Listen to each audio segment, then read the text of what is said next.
Welcome back to Take a Break. I'm Tim Stenovec in New York. With doors to most event spaces still closed due to the pandemic, well, the new can't miss events for some seem to be happening on the buzzy new audio-only app Clubhouse. Tesla CEO Elon Musk made his debut on the platform on Sunday night, and his appearance quickly became the hottest ticket for many users on the platform. Bloomberg tech reporter Ed Ludlow joins me now from San Francisco to discuss. Hey Ed, okay, let's take a big step back. For people who haven't yet heard of Clubhouse, perhaps they don't live on Twitter like you and I do. What exactly is it, and what was Elon Musk doing there last night? Yeah, so Clubhouse is an invite-only social media platform. It's app-based. It launched in March of last year. And basically what it allows for is moderators to host audio conversations, basically conference calls that others, if they are a part of the app, can listen in on. You can engage by commenting in a similar way to how a live stream would work on Twitter or on Instagram. And there's an air of exclusivity around it, right? Because it's invite only. You know, they've grown really quickly, but what you see, for example, with Elon Musk last night, is a number of high-profile names kind of having accounts on the platform. And in terms of Musk's debut, it was chaos. You know, like he covered such a broad range of subject matter, from Tesla and what Tesla plans to do with its battery cell suppliers, to dialing in the Robinhood CEO to ask him basically point blank what was going on over the last 7 days with the halts Robinhood made around certain stocks linked to Reddit trading, which I know you guys have covered an awful lot. He talks about Neuralink, which is one of the startups that he is a founder and CEO of, and discussed about how Neuralink has moved on to the next stage of progress by inserting an implant into the brain of a monkey so the monkey can play video games. And of course, as has been the case with Elon Musk over the last 10 days, he also talks about cryptocurrencies, specifically Bitcoin. You know, this isn't the first instance that he's commented on Bitcoin, and we have seen swings in Bitcoin price following that. Same again, you know, he discussed Bitcoin and said he'd wished he'd got into the cryptocurrency earlier. So a lot of subject matter, an interesting call. It's very hard to keep up with, but that's so. Wait, that's it. I want to make sure I understand this. Even the wealthiest person, the richest person in the entire world, wishes he got in earlier on an investment. Yeah, he told this anecdotal story about how somebody had given him a piece of a cake that had the Bitcoin logo on it back in 2013, and that he wished he had got into it at that point, but that he, you know, is now in on the cryptocurrency. Okay.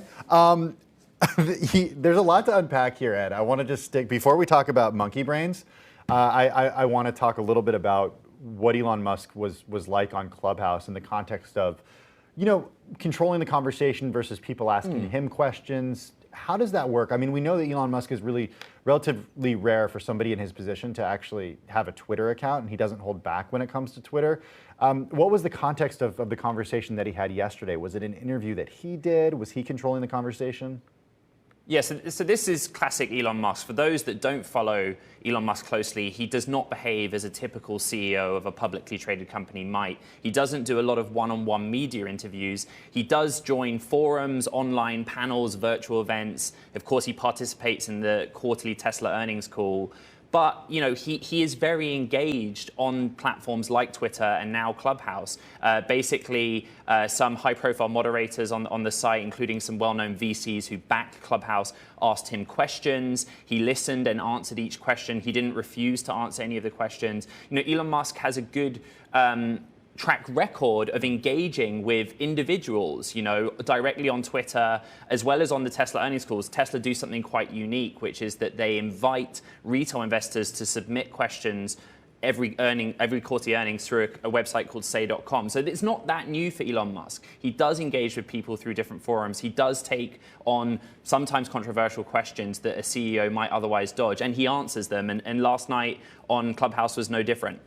Okay, so let's talk monkey brains here, because you mentioned this in the context of Neuralink, and what's getting a lot of attention today, at least the conversations that I'm seeing play out online, is this idea that there is a monkey with Neuralink that can play video games? So going back to basics, Neuralink is an Elon Musk startup that was born out of this idea that if AI and machine learning is coming, eventually there needs to be a way for human beings to have a direct involvement with that. In other words, how can we interact with computers? And Elon Musk and Neuralink's solution is for a brain implant, a tiny implant with incredibly thin wires that go into your brain. The first kind of real aim is that it could help people with severe brain or spinal injuries, you know, recover and regain some motor neuron function. But there are other big picture use cases. We don't know a lot about Neuralink, and so this is why this is kind of newsy, that Elon Musk revealed that they've moved on in their experimentation. They had previously been experimenting on a pig, I think I'm right in saying. Now, Elon Musk is saying they have a very well-treated monkey who is very calm and safe and happy, and they are hoping that this latest iteration of their research, the implant into the monkey's brain, which Elon Musk says is not detectable, it's a very inobtrusive procedure, will allow the monkey to play virtual Pong, basically, with other monkeys. Wow. And he's saying that it's well treated. But underscoring all of this is the long-term aim that Neuralink will give a platform, a mechanism for humans to interact with computers, through the brain, and hopefully more near-term to kind of help human beings recover from brain damage, from spinal injuries, where they may have lost some motor neuron functionality.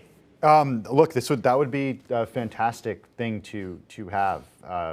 Ed, I got to tell you, this feels like it's less about Elon Musk and sort of more about Clubhouse and where Clubhouse is right now. I got to tell you, just in the last 5 days, I've received, I've heard from 2 people who have invites to Clubhouse in totally separate parts of my social circle. It certainly feels like it's growing. As we highlighted in a recent Bloomberg News piece, it has an estimated 5 million users, a jump from 3 million just a few days ago. And then last week, Andreessen helped lead a round valuing it at $1 billion. That was a $100 million round, according to Axios. Is this Clubhouse's moment? It appears to be. I mean, Elon Musk is not the only high-profile person to go through with using the app, right? He had the Robinhood CEO dial in and make his debut in the same conversation. Oprah Winfrey has taken to the platform, as has Jared Leto. A number of celebrities use it in the music and entertainment industry. The whole point of it, though, is there's supposed to be an element of exclusivity. It's invite only. And there's supposed to be an element of privacy. The app does not allow you to record the conversation unless every single party who is a part of that conversation says that you can, but there could be thousands of people participating. So it's very hard to plot the growth trajectory for a platform that's balancing those 2 things, exclusivity and privacy. But it is becoming increasingly popular, and if you look at some of the big names that use it, not just on the kind of celebrity side and well-known person side, but the venture capitalists that are backing it as well, it looks like this could take off. But right now, if you take a Twitter or an Instagram that have tens, if not hundreds of millions of users, it is still very small scale.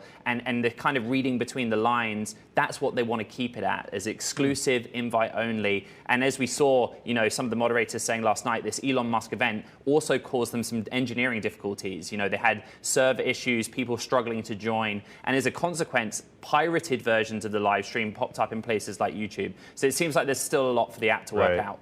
I would imagine for a growing startup, those are good problems to have, capacity issues. Ed Ludlow for us in San Francisco. Ed, thank you as always for your time. Great to see you.